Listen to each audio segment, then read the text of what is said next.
பொரியல் கொடுத்தாங்க. ஆக்சுவலாக வந்து அவங்க இலவசமாக கொடுத்தது தான் அன்றைக்கி நைட்டு. இந்த உண்மை அதுதான். அண்ணா இந்த ஃபோட்டோ இந்த போட்டோவா? இது நடக்கும்போது அம்மா இல்லை ரியல் ரெயின் தான். இல்லை இது ஃபார் எக்ஸாம்பிளாக இல்லை, இந்த மாதிரி ஒரு 100 இருக்குது. அதுக்கு அவர் சொன்ன காரணம் வந்து நிஜமாக ஃபர்ஸ்ட் ஷெட்யூல் முடிஞ்சதுக்கப்புறம் எனக்கு இது வரைக்கும் நான் ஒரு 50 படங்கள் மேலே ஒர்க் பண்ணியிருக்கேன். எந்த இயக்குனரும் இப்படி பேசினதில்லை. அவர் சொன்னார் இந்த மாதிரி ஒரு முறை வீட்டில் கஷ்டமாக இருக்கும் சொல்லலாம்ல.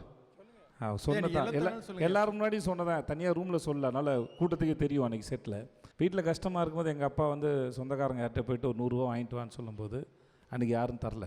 அஸ்னேட்டாக இருக்கும்போது என் தேவைக்கு ரொம்ப அவசரமாக தேவைப்படும் ஒரு 200 ரூபான்னு கேட்டபோது யாருமே தரல. இன்றைக்கி பேப்பரில் எழுந்த ஒரு கதையை நம்பி ஒரு ப்ரொடியூசர் உள்ள கோடியில் படம் பண்ணும்போது நான் எப்படி இதை வச்சுக்கிட்டு நிதானமாக இருக்க முடியும்? ஸோ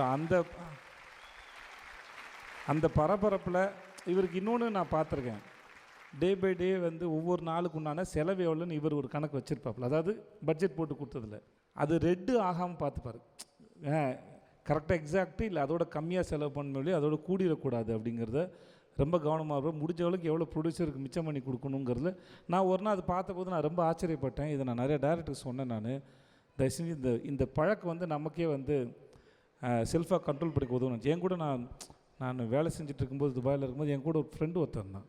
நான் அவனை அன்றைக்கி கிண்டல் பண்ணியிருக்கான். அவன் டெய்லி ஆகிற செலவு எழுதுவான். வேலை தேடி தான் வந்தான். அவன் டெய்லி அவர் எக்ஸ்பென்ஸ் எழுதும்போது வந்து நான் கிண்டல் பண்ணுவேன், என்னடா இது வேலை இது அப்படின்னு. அப்போ தான் அவன் சொன்னான், நான் எவ்வளோ செலவு பண்ணுறேன்னு நான் எழுதும்போது அடுத்த நாள் செலவை நானே கண்ட்ரோல் பண்ணுறேன், எனக்கு அது ரொம்ப பிடிச்சிருக்கு அப்படின்னு சொன்னான். அந்த பழக்கம் நான் அதுக்கப்புறம் ரொம்ப நாள் கழிச்சு விட்ட பார்த்தேன். இன்னொருத்தர் பணம் அப்படிலாம் இல்லாமல் என்னை நம்பி ஒருத்தர் பணம் போட்டிருக்காருங்க, ரொம்ப சின்சியராக வேலை பார்த்தாரு. ஆனால் அதுக்காக ஒருத்தரையும் தூங்க விடாமல் டார்ச்சர் பண்ண. அது இது சும்மா கவர் பண்ணுறதுக்காக பேசுகிறதுனால இருந்தாலும் இந்த மனுஷனோட டார்ச்சராக இருந்தது. ஆனால் இட்ஸ் எ பியூட்டிஃபுல் எக்ஸ்பீரியன்ஸ்.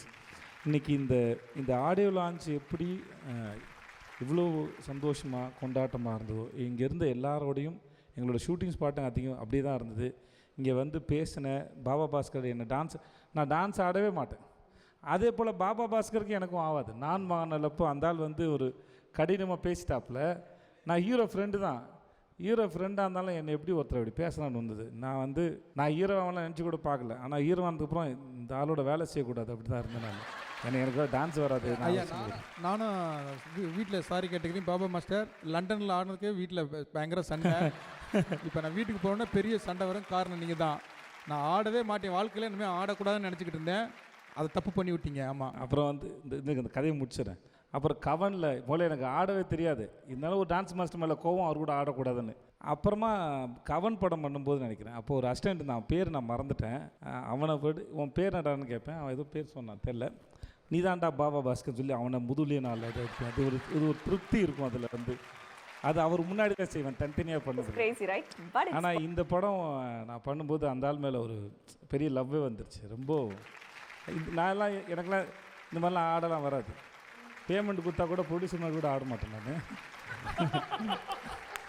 ஆனால் இந்த ஆளோட எனர்ஜி வந்து சரி, வெக்கத்தையும் மானத்தையும் சேட்டுகளை அடமானம் வச்சுட்டு நானும் ஆடிட்டேன் நான். ஆனால் இன்றைக்கி வந்து செம்ம எனர்ஜி தலைவா. இந்த ஷோ ரொம்ப அழகாகிட்டீங்க. ஸோ இன்றைக்கி வந்த என் கூட நடித்த என் உறவுகள் அத்தனை பேரும் சரி, இதுக்கு மார்க் தனித்தனியாக போடலாம். தீபாக்காக தான் 100, சனாவுக்கு வந்து ஒரு 200. சனா வந்து அந்த ஆள் வர அதாவது வெறும் டீனரில் பழைய துணிகளில் விற்காத டிஷர்ட்டை போட்டுட்டு முன்னாடி ஷோ அட்டன் பண்ணுவார். திமுறா இருந்தாலும் இப்போ அவங்க தலைவி வந்ததுக்கப்புறம் தான் அவரோட காஸ்டியூம் செயலே மாற்றிருக்கு. மீனாட்சி நீங்கள் தான் அதுக்கு காரணம். உங்களை ஆட்சியில் சந்தோஷ் நாராயணன் பார்க்க ரொம்ப லட்சணமாக இருக்காப்புல, ரொம்ப அழகாக இருக்காப்புல. நிஜமாக தலைவா உங்களோட இந்த டைரக்டர் வந்து நீங்களும் நம்ம திங்க் மியூசிக் சந்தோஷம் கதை கேட்டு சிரிச்சிங்கல்ல, அதை வந்து ரெக்கார்டு எடுத்து வந்து போட்டு காமிச்சா.